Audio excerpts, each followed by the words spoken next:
Assalamualaikum Hmm. warahmatullahi wabarakatuh. Salam sejahtera buat kita semua. Sebelumnya kami ucapkan terima kasih kepada dosen pengampu mata kuliah Object Oriented Analysis and Design, Bapak Dani Aidil Rismayadi, SSI MKOM. Di sini kami akan presentasi tugas akhir, yaitu perencanaan sistem informasi Puskesmas Yayasan Buana Ciparai. Kami dari kelompok 11, TIAP RP 21 CNSC Online. Sebelum kami melanjutkan presentasi kami akan memperkenalkan diri terlebih dahulu.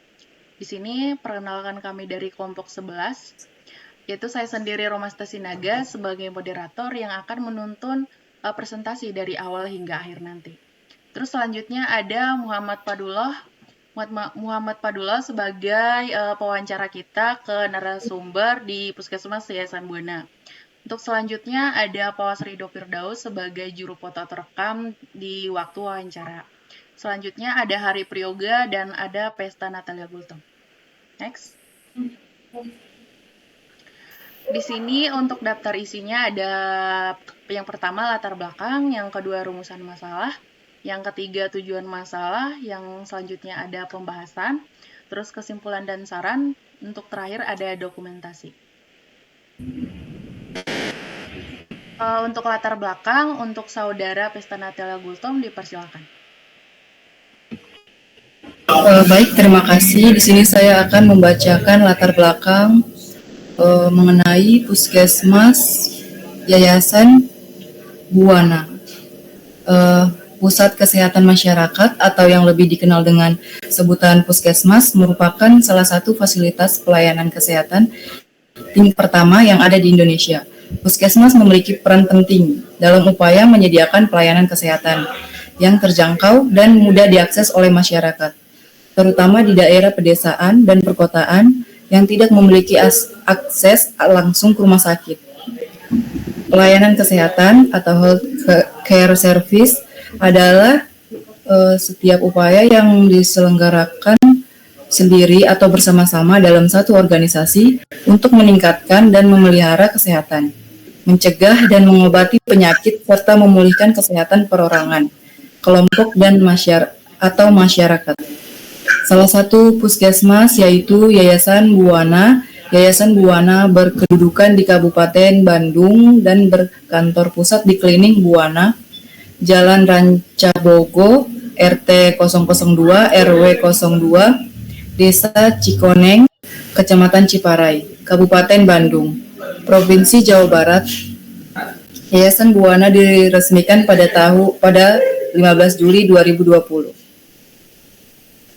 Dan yang bertanggung jawab atas pengelolaan operasionalnya adalah Ibu Dewi Agustian, Dr.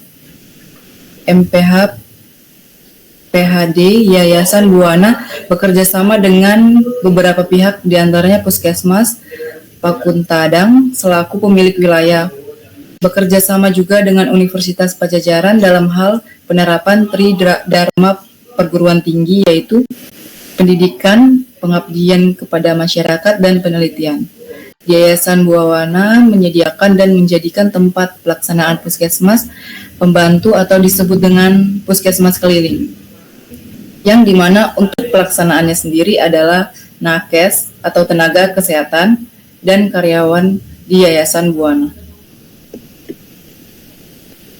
Untuk suplai seperti obat-obatan habis pakai disuplai dari Puskesmas Pakutadang yang tujuannya untuk masyarakat Sagara Cipta dan Desa Cikoneng, dan juga masyarakat lain yang membutuhkan atau memerlukan pengobatan. Yayasan Buana juga menawarkan sebuah teknologi integratif di mana masyarakat data kependudukan dan data kesehatan diintegrasi satu sama lain. Karena melihat situasi bahwa di Puskesmas Yayasan Buana terdapat data yang berceceran, seperti antara program yang satu dengan yang lainnya. Misalnya mengupload data kesehatan ibu dan anak diupload ke aplikasi A, dan untuk program lainnya diupload ke aplikasi B pada satu penyakit yang saling berhubungan. Jadi perlu adanya satu integrasi antara aplikasi A dengan aplikasi B. Dan Yayasan Buana saat ini mencoba untuk sedikit demi sedikit memperbaiki hal itu demi perubahan sistem yang baik. Baik, hanya ini saya kembalikan kepada moderator. Baik, terima kasih kepada Saudara Pesta Natalia Bulto. Untuk selanjutnya, rumusan masalah dan tujuan masalah saya serahkan kepada Kang Hari Priyoga. Saya persilakan. Baik, terima kasih moderator. Saya di sini akan membacakan rumusan masalah. Pertama, bagaimana efektivitas Puskesmas Yayasan Buana dalam menyediakan pelayanan kesehatan yang terjangkau dan mudah diakses oleh masyarakat?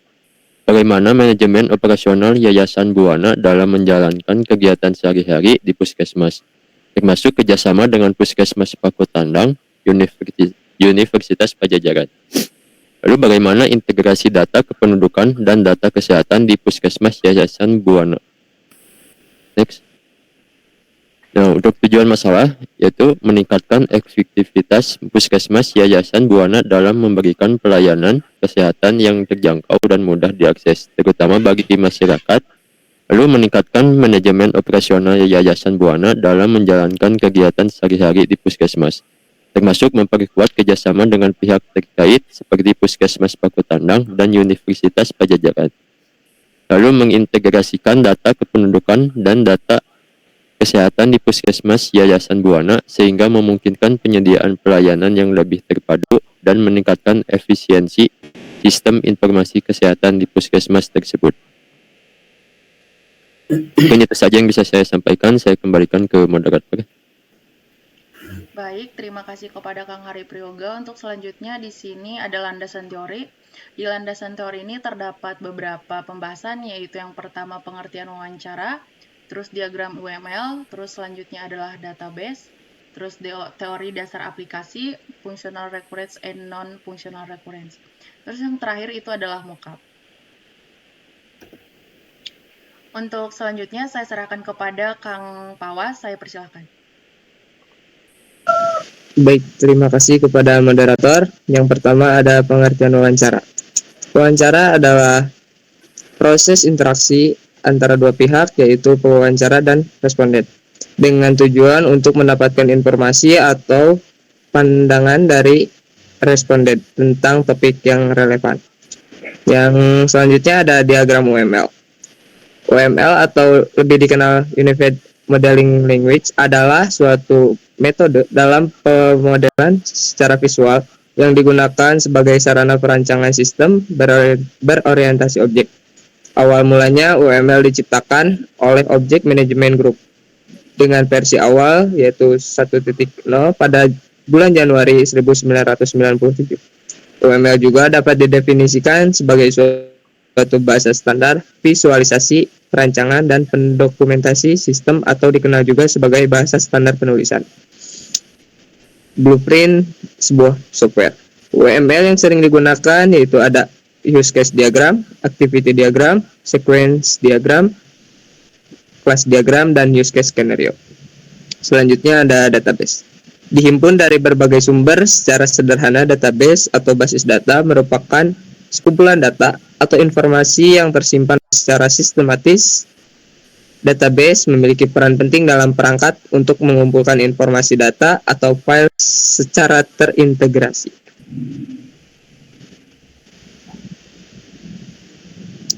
Selanjutnya ada teori dasar aplikasi. Aplikasi adalah penggunaan atau penerapan suatu konsep yang menjadi suatu pokok pembahasan aplikasi. Dapat diartikan juga sebagai program komputer yang dibuat untuk menolong manusia dalam melaksanakan tugas tertentu. Selanjutnya ada fungsional recurrence dan non-fungsional requirement. Kebutuhan non-fungsional adalah kebutuhan yang menitik beratkan pada properti perilaku yang dimiliki oleh sistem. Kebutuhan fungsional juga sering disebut sebagai batasan layanan atau fungsi yang ditawarkan sistem seperti batasan waktu, batasan pengembangan proses, standarisasi, dan lain-lain. Selanjutnya ada mockup. Mockup sendiri adalah rancangan desain yang akan diimplementasikan pada produk dan terdiri dari beberapa elemen warna, tipografi, layout, spasi, dan navigasi. Pada dasarnya memang lebih kompleks daripada sketch serta wireframe yang umumnya berisi gambaran secara garis besar dari desainnya. Saya kembalikan kepada moderator. Terima kasih.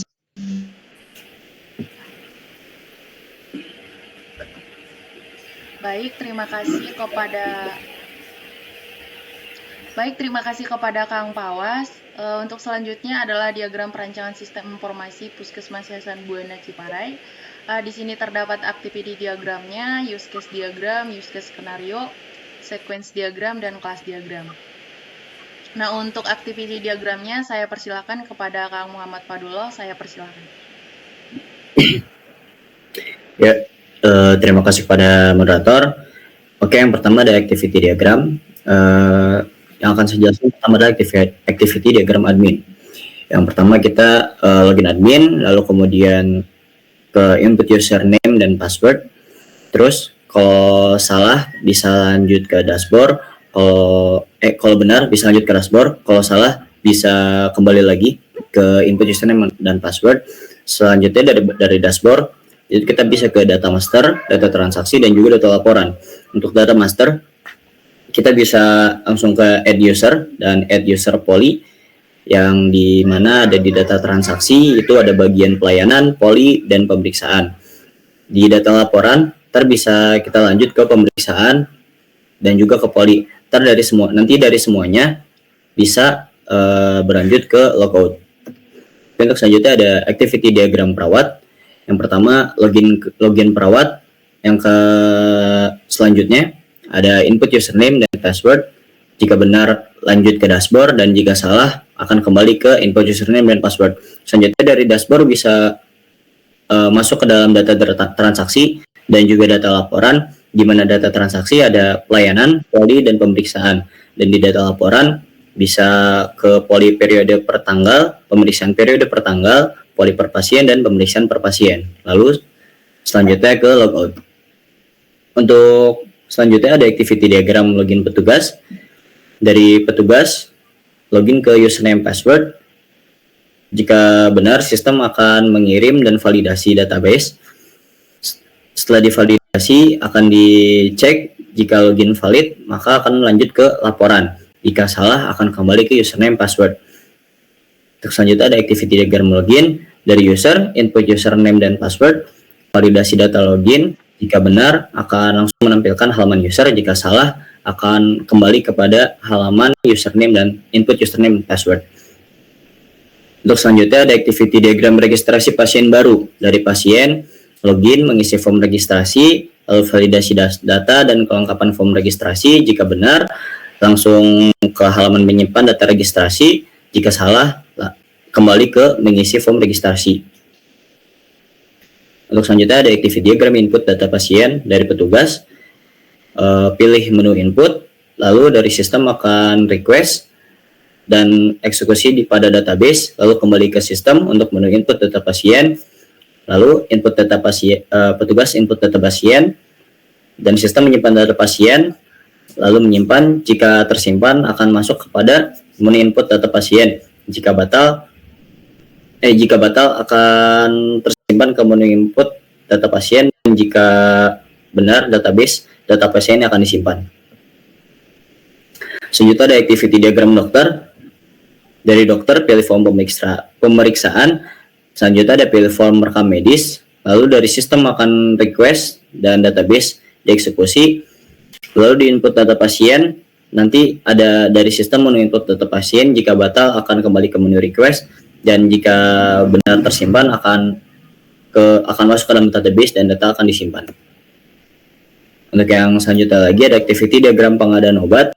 Petugas apotek memilih menu obat, lalu sistem menampilkan pilihan menu obat, lalu petugas apotek memilih menu obat. Dari sistem akan menampilkan data obat dan input data obat dan klik simpan. Jika sudah tersimpan, sistem akan menyimpan dan obat ke database, dan database akan ada data obat. Dan untuk selanjutnya ada activity diagram rekam medik. Dari dokter memilih menu antrian, lalu ke sistem menampilkan halaman antrean pasien dokter, lalu pilih nama pasien berobat. Sistem menampilkan kembali halaman data tambah rekam medik, lalu input data rekam medik, klik simpan, dan sistem akan menyimpan data rekam medik database. Lalu klik menu resep, lalu kembalikan ke sistem, menampilkan halaman data pasien terperiksa. Pilih nama pasien, lalu dari sistem akan menampilkan halaman input resep obat pasien. Input resep pasien, lalu klik simpan, dan sistem akan menyimpan data resep ke database. Untuk selanjutnya ada activity diagram input laporan, di mana petugas memilih menu laporan, lalu request, dan eksekusi pada database. Kembali ke menu laporan, input laporan per tanggal dan per periode, lalu sistem pilih tanggal, jika batal kembali ke menu laporan, jika berhasil, oke, dan laporan disimpan. Selanjutnya lagi ada activity diagram, lihat laporan dari kepala puskesmas, username, password, lalu kirim sistem database memvalidasi, jika salah akan kembali ke halaman username password. Jika login valid, menu laporan akan masuk pada laporan per tanggal dan periode. Lalu dari kepala puskesmas tersebut bisa melihat laporan. Selanjutnya akan saya serahkan kepada moderator. Baik, terima kasih kepada Kang Muhammad Padulo. Untuk selanjutnya adalah sequence diagram. Untuk sequence diagram saya sendiri, yang pertama itu adalah sequence diagram admin. Yang pertama, admin login, yaitu memasukkan input username dan password. Terus ke dashboard, login berhasil, masuk ke menu dashboard. Selanjutnya membuat user admin dan user tiap poli di data master. Terus selanjutnya melakukan input data pasien sesuai poli kunjungan di data transaksi. Terus mencetak hasil input data pasien di data laporan. Untuk selanjutnya adalah logout dari sistem. Next. Untuk selanjutnya adalah sequence diagram perawat. Perawat input username dan password. Terus selanjutnya melihat input dan admin sesuai poli dan menginput riwayat penyakit sistem di data transaksi. Selanjutnya mencetak data pasien sesuai poli dan mencetak riwayat penyakit pasien di data laporan. Selanjutnya adalah logout. Selanjutnya adalah sequence diagram login admin. Admin login yaitu menginputkan username dan password. Jika gagal, kembali menginputkan username dan password. Selanjutnya masuk ke halaman admin, terus logout. Selanjutnya adalah sequence diagram login petugas. Petugas di login menginputkan username dan password. Selanjutnya di control login username dan password ke data user. Selanjutnya validasi user. Jika username dan password salah, kembali mengisi username dan password. Next. Selanjutnya sequence diagram pelayanan pasien. Pasien datang ke petugas loket, terus mendaftar pada puskesmas. Selanjutnya itu adalah mencatat identitas pasien di kertas resep sesuai poli kunjungan. Terus petugas rekam medis akan mengambil kertas resep di petugas loket. Terus petugas rekam medis mencari buku status pasien di lemari. Selanjutnya adalah menstempel sesuai poli kunjungan. Terus mencatat ulang identitas pasien pada buku arsip. Selanjutnya mengantar buku status pasien sesuai poli kunjungan. Dan terakhir mengambil buku status setelah pelayanan selesai pada poli kunjungan. Next. Selanjutnya adalah sequence diagram registrasi pasien.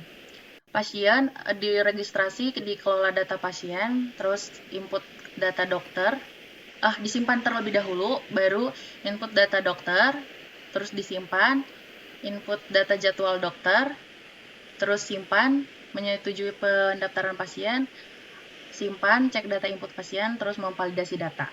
Next. Sequence diagram input data pasien. Petugas input data pasien ditambah di kontrol data pasien, terus selanjutnya adalah tambah data penduduk, tambah data, terus data tersimpan.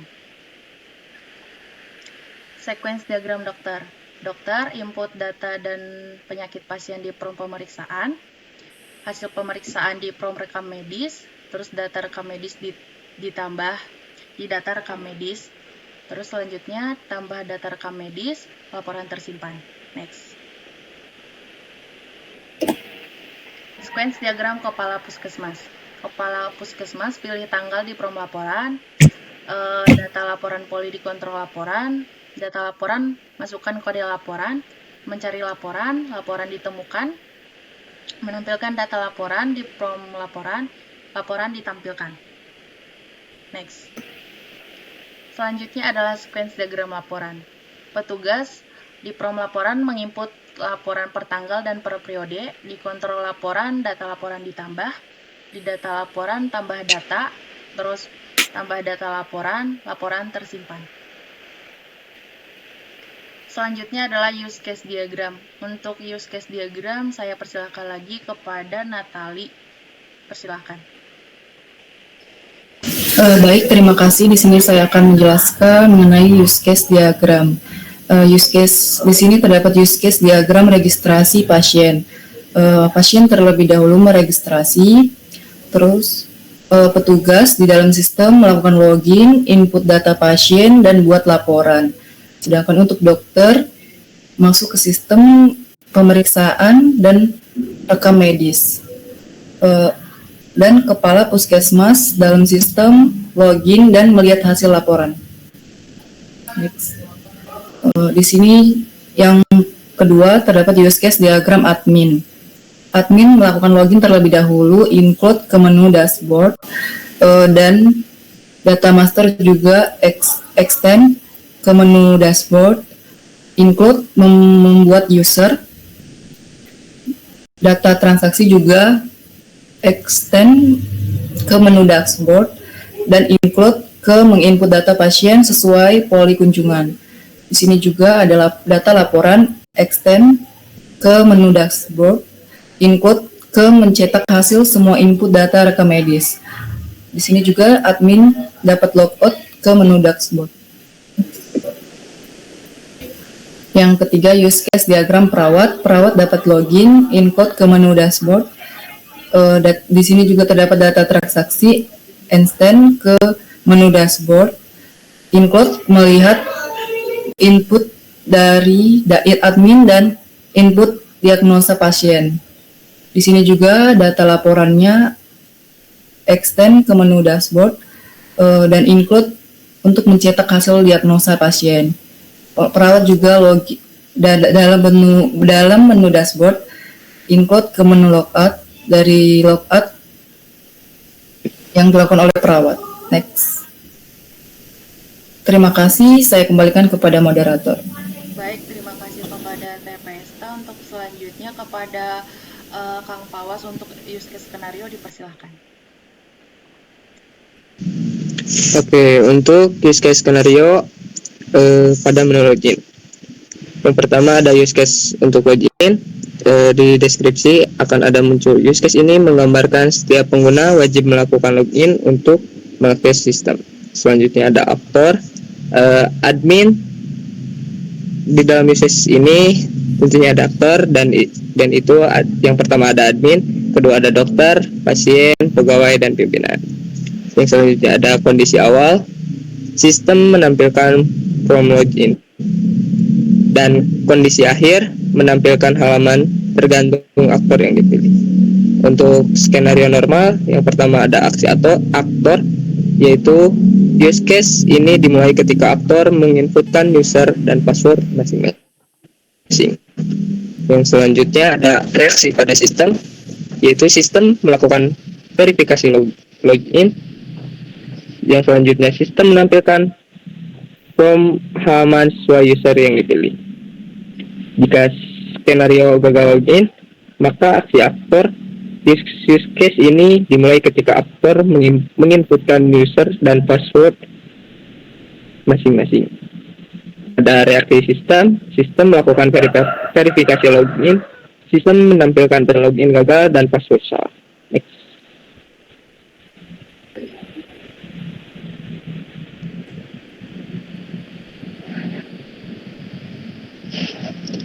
Selanjutnya ada use case pendaftaran pasien. Yang pertama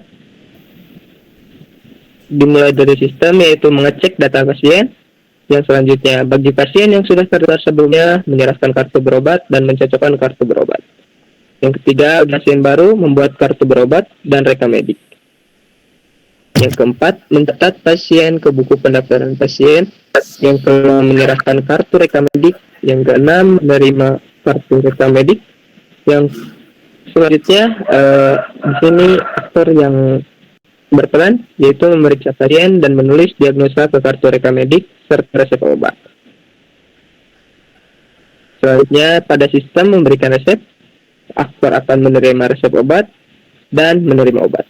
Next.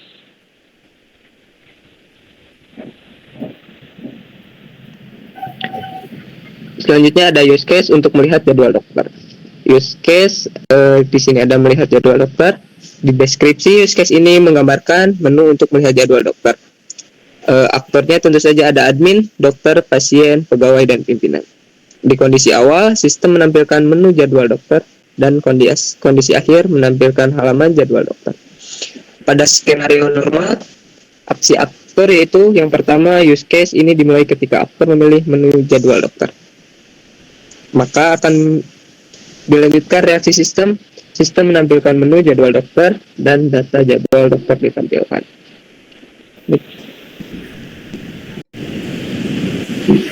Selanjutnya use case mengirim pesan ke dokter. Use case ini diperuntukkan untuk mengirim pesan ke dokter. Deskripsi use case ini menggambarkan menu untuk mengirim pesan ke dokter. Aktornya ada admin, dokter, pasien, pegawai, dan pimpinan. Kondisi awal, sistem akan menampilkan menu pesan. Kondisi akhir menampilkan pesan terkirim. Pada skenario normal, aksi aktor dimulai. Use case ini dimulai ketika aktor memilih menu pesan. Maka reaksi sistem menampilkan menu pesan, membuat pesan, dan mengirim pesan. Next.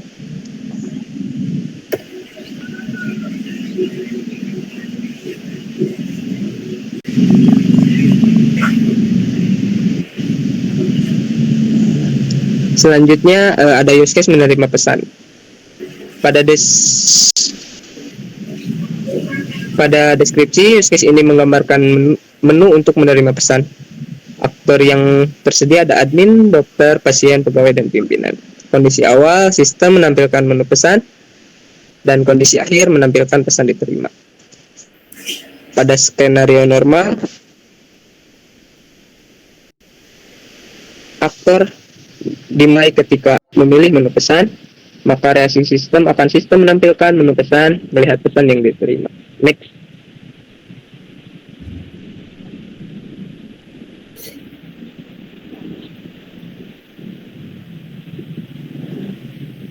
Selanjutnya ada use case menelpon dokter. Di menelpon dokter ini, use case ini menggambarkan menu untuk menelpon dokter. Aktor yang tersedia ada admin, dokter, pegawai, dan pimpinan. Kondisi awal, sistem menampilkan menu telepon, dan kondisi akhir, telepon terhubung. Pada skenario normal, aksi aktor, use case ini dimulai ketika aktor memilih menu telepon. Yang selanjutnya reaksi sistem menampilkan menu telepon, aktor kemudian menginputkan nomor, maka sistem akan nomor telepon tersebut valid dan nomor 5 terakhir yaitu telepon terhubung. Jika skenario gagal telepon, maka aksi aktor yaitu use case ini menginputkan nomor telepon, maka reaksi sistem menampilkan pesan salah nomor. Next.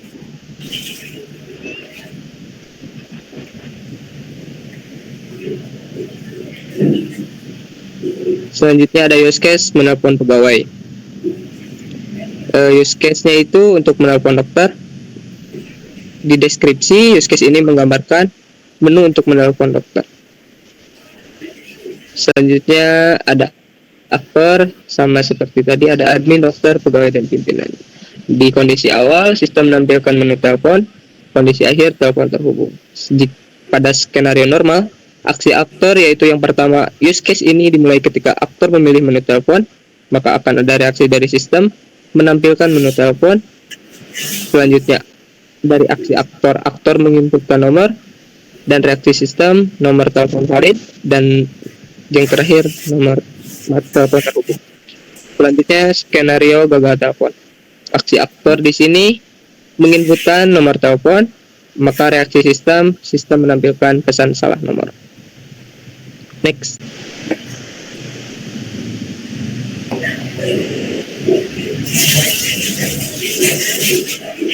Selanjutnya ada use case pengadaan obat.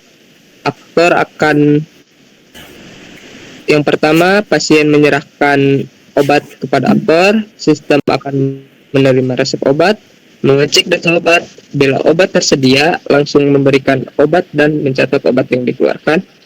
Yang selanjutnya aktor akan menerima obat. Sistem akan mencatat bila obat tidak tersedia, membuat daftar permintaan obat, menyerahkan daftar obat yang diminta, menerima daftar permintaan obat, memberikan obat yang diminta, menerima data obat, memasukkan data obat ke kartu stok obat, dan terakhir membuat rekap obat yang diminta dan yang dikeluarkan. Next.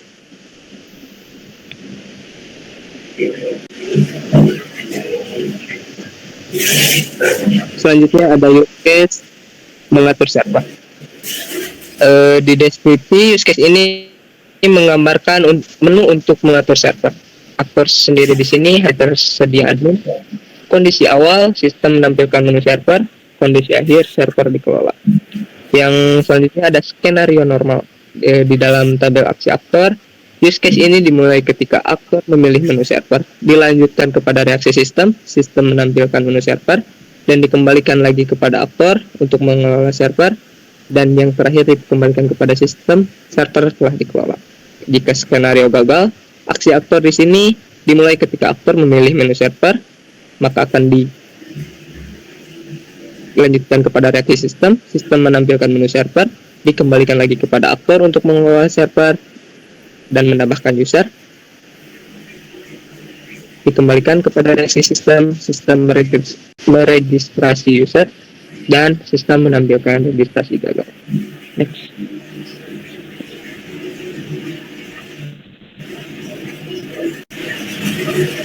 Mungkin itu saja, saya kembalikan kepada moderator.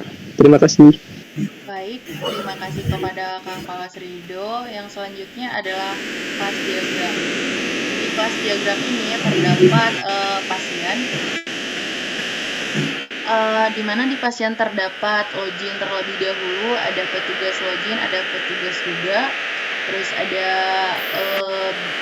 untuk antrian pasien, terus medik pasien, terus ada penyakit, obat, resep, terus resep detail, ada biaya, terus di sini ada BGD. Untuk selanjutnya next, gambaran umum sistem saya kembalikan kepada Kang Muhammad Fadlullah, dipersilakan. Ya, terima kasih kepada moderator. Untuk gambaran umum sistem, yang pertama ada pendaftaran. User mengisi identitas pasien, isi nama, jenis kelamin, usia, dan alamat. Untuk yang kedua ada masuk antrian. User mendapatkan nomor antrian dan dapat memantau setiap perubahan giliran. Untuk selanjutnya ada pemeriksaan. Pasien akan diperiksa oleh dokter. Yang keempat ada operator. Operator memiliki data pasien, list pasien, dan merubah giliran antrian pasien yang akan diperiksa. Untuk selanjutnya ada mockup. Untuk mockup sendiri akan saya sendiri yang menjelaskan dari tampilan user login. Di sini kita bisa melihat ada di kolom daftar, di halaman daftar yaitu berupa email dan password, dan juga persyaratan saya menyetujui ketentuan layanan dan kebijakan pribadi. Jika belum memiliki akun, bisa klik daftar dengan email, dan juga bila sudah memiliki akun, kita bisa langsung masuk ke akun, dan dimana juga bisa daftar atau masuk menggunakan akun Twitter atau Facebook. Dan di sini ada kolom lupa password. Untuk selanjutnya ada tampilan dashboard. Tampilan dashboard di situ ada akun kita sendiri, yang di bawahnya ada email kita sendiri, dan di tampilan dashboard di situ ada home, ada data pasien, ada riwayat, ada antrian, dan juga setting. Untuk di tampilan data pasien, di sini ada data per ceknya. Yang pertama ada minggu ini, minggu lalu, dan juga bulan lalu. Dan di sini ada pengoptimalan prospeknya. Bisa dilihat catatannya, kemajuannya sekian persen, pernapasan sekian persen, dan konsultasi sekian persen. Dan untuk di bawah tulisan data pasien itu semisal ada nama pasiennya. Nah, untuk selanjutnya ada tampilan riwayat pasien. Untuk riwayat pasien kita bisa cari di sini riwayat pasiennya siapa. Dan untuk selanjutnya ada tampilan antrian. Ketika kita mengambil antrian, akan tampil langsung di kolom itu langsung kita dapat nomor berapa, dan lalu di situ ada bisa klik kembali ke beranda untuk kembali ke menu awal. Ya, untuk selanjutnya saya kembalikan kepada moderator. Baik, terima kasih kepada Kang Muhammad Fadullah. Untuk kesimpulan saya sendiri, dari kesimpulan ini, perancangan sistem informasi pelayanan kesehatan merupakan pengembangan dari sistem yang sedang berjalan. Berdasarkan uraian dari penjelasan yang telah dikemukakan pada bab-bab sebelumnya, maka penulis dapat mengambil kesimpulan bahwa sistem informasi Puskesmas Pembantu Yayasan Buana yang sedang berjalan masih menggunakan sistem manual sehingga mengakibatkan pelayanan masih kurang optimal. Oleh karena itu, dengan sistem baru yang sedang dirancang diharapkan dapat mendukung pembenahan pelayanan di Puskesmas menjadi lebih baik. Dalam tugas besar yang telah dibuat dengan judul Perancangan Sistem Informasi Puskesmas Yayasan Buana Ciparai, di mana perancangan sistem tersebut meliputi 1. Dengan adanya sistem informasi pelayanan kesehatan pada Puskesmas Pembantu Yayasan Buana yang dapat mencatat informasi data pasien dan mencari data pasien serta dibangun dengan berbasis client server maka diharapkan mempercepat dalam hal pencarian data pasien dan menginputan data pasien. Yang kedua, dengan adanya sistem informasi pelayanan kesehatan pada Puskesmas Pembantu Yayasan Buana, di bagian pemeriksaan, bagian medis yang dapat mencatat diagnosa status pasien, rekam medis, dan resep obat diharapkan bagian pemeriksaan dapat melakukan pemeriksaan pasien dengan lebih efektif. Dengan adanya sistem informasi pelayanan kesehatan pada Puskesmas Pembantu Yayasan Buana, di bagian pengelolaan obat yang dapat mencatat informasi data obat, sehingga dapat mempermudah bagian pengelolaan obat dalam mengontrol obat yang masuk dan obat yang keluar. Next. Untuk saran, setelah penulis melakukan dan menganalisa sistem yang ada pada Puskesmas Yayasan Buana, maka penulis mengajukan beberapa saran. Adapun saran yang diusulkan adalah sebagai berikut: integrasi data. Yayasan Buana perlu melakukan integrasi antara aplikasi kesehatan yang berbeda guna menghindari data yang terpisah-pisah. Dengan mengintegrasikan data kependudukan data kesehatan, akan memudahkan pengelolaan informasi dan analisis yang lebih komprehensif. Hal ini dapat membantu dalam pemantauan kesehatan masyarakat secara menyeluruh dan peningkatan pelayanan yang lebih efektif. Selanjutnya adalah Yayasan Buana dapat terus mengeksplorasi dan menerapkan inovasi teknologi dalam pelayanan kesehatan. Penggunaan teknologi yang integratif dapat membantu meningkatkan efisiensi pelayanan, menerapkan teknologi seperti telemedis atau kemudahan bagi memperbaiki pengelolaan data, memberikan akses yang lebih baik bagi masyarakat, dan meningkatkan efisiensi pelayanan. Menerapkan teknologi seperti telemedis atau sistem informasi kesehatan elektronik dapat meningkatkan aksesibilitas dan kemudahan bagi masyarakat yang membutuhkan pelayanan kesehatan.